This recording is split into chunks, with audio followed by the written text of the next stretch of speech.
வணக்கம். என்னோட பேரு தாமரை செல்வி. இன்னைக்கு நம்ம கேட்க போற கதை தூக்கு தூக்கி. வாங்க கதைக்குள்ள போகலாம். சுந்தரபுரின்னு ஒரு நாடு இருந்தது.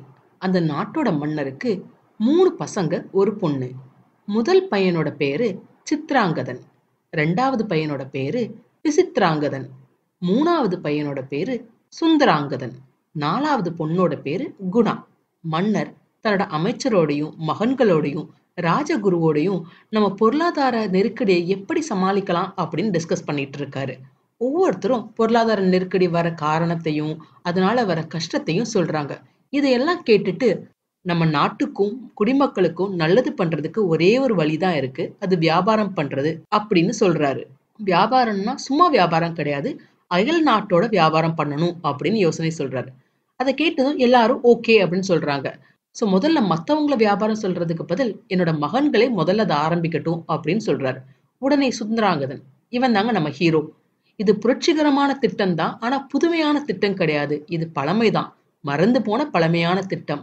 நாட்டு பொருளாதாரத்துக்காக பல தியாகங்களை செய்யறது நம்ம தமிழ்நாட்டு மன்னர்களோட தொன்று தொட்ட பண்பு அப்படின்னு விளக்குறான். அதை கேட்டதும் மன்னருக்கு ஒரே சந்தோஷமாயிடுது. சரி, அப்ப நீங்க 3 பேருமே இதை ஆரம்பிங்க அப்படின்னு சொல்றாரு. அதுக்கு சுந்தராங்கதன் ஒத்துக்கிறாரு. ஆனா முதல் இளவரசன், அதாவது பட்டத்து இளவரசன், நான் பட்டத்து இளவரசன், இதெல்லாம் நான் பண்ண மாட்டேன், மத்த 2 பேரும் போய் பண்ணட்டும் அப்படின்னு சொல்றான்.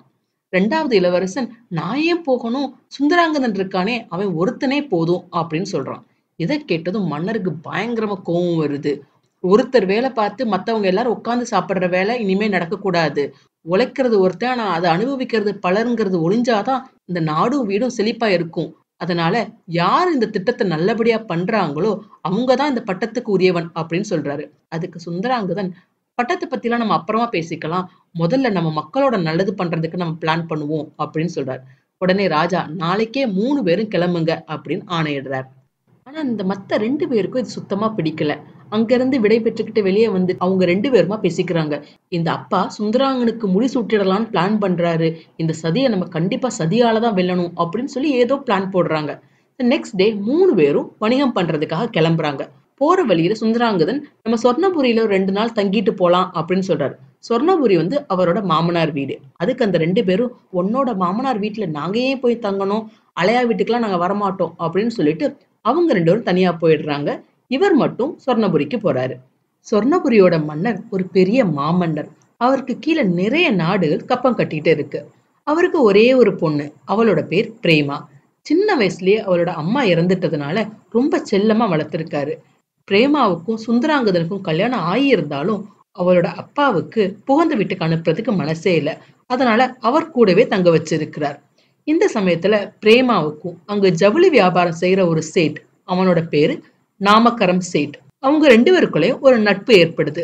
சோ நட்பு அப்படியே வளர்ந்து வளர்ந்து ஒரு தப்பான உறவுல போய் நிக்குது. பிரேமாவுக்கு ஒரு பணிப்பெண் பிளஸ் தோழி, அவளோட பேரு பெருந்தேவி.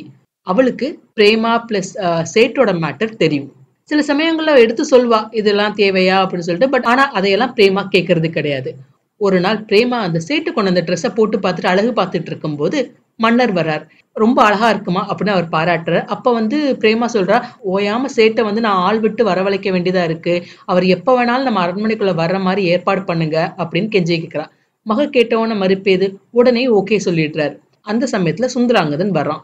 சுந்தராங்கதனுக்கு சேட்டை இன்ட்ரடியூஸ் பண்ணி வைக்கிறா பிரேமா. அவர் வந்ததும் சேட்டை அந்த அரண்மனையை விட்டு வெளியே போயிடுறார்.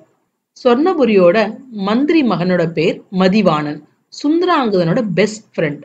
சுந்தராங்கதன் சொர்ணபுரிக்கு எதுக்கு வந்திருக்காருன்னா, பொருளாதாரத்தை வளர்க்கறதுக்காக தான் அயல்நாடு போறதை பத்தி தன்னோட ஒய்ஃப் கிட்டையும் ஃப்ரெண்டு கிட்டையும் சொல்றதுக்காக அவர் இங்க வந்திருக்காரு.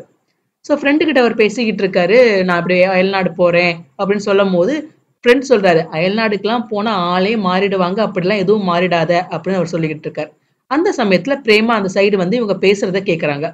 பிரேமா வந்ததை மதிவாணன் பாத்துடுறாங்க.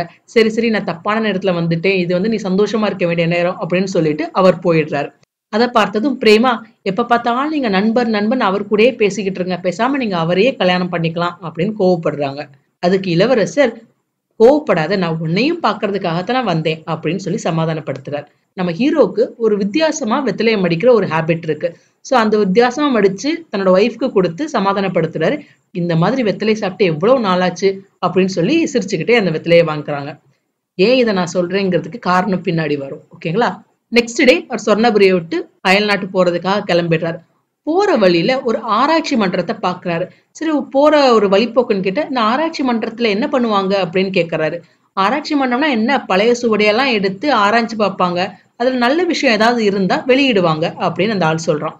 ஆனா இவருக்கு ரொம்ப ஆர்வம் தாங்கல. சரி, நம்ம உள்ள போய் பார்க்கலாம் அப்படின்னு சொல்லிட்டு உள்ள அந்த மண்டபத்துக்குள்ள போய் கீழே உட்காந்து என்ன நடக்குது அப்படின்னு பாக்குறாங்க. அப்ப நிறைய அறிஞர்கள் மேடையில உட்காந்து ஒவ்வொரு சுவடியா எடுத்து அந்த சுவடியில உள்ள கருத்தை சொல்லி அந்த கருத்துக்கு அவங்க அப்போஸ் பண்றாங்களா, அதை அக்செப்ட் பண்ணிக்கிறாங்களான்னு விவாதிச்சு அதை ஒரு டிசிஷன் எடுக்கிறாங்க. அந்த அறிஞர்கள்லாம் ஒரு ஓலையை எடுக்கிறாங்க. அதுல என்ன எழுதி இருந்ததுன்னா, கொண்டு வந்தால் தந்தை, கொண்டு வந்தாலும் கொண்டு வராவிட்டாலும் தாய், சீர் கொடுத்தால் தங்கை, கொலையும் செய்வாள் பத்தினி, உயிர் காப்பான் தோழன் அப்படின்னு எழுதியிருக்கு. அதை கேட்டதும் உட்கார்ந்திருந்த இடத்தை விட்டு எந்திரிக்கிறார் நம்ம இளவரசர். அடுத்து என்ன நடக்கும், நம்ம இளவரசர் என்ன செய்ய போறார், இதை எல்லாத்தையும் அடுத்த வீடியோல பார்க்கலாம்.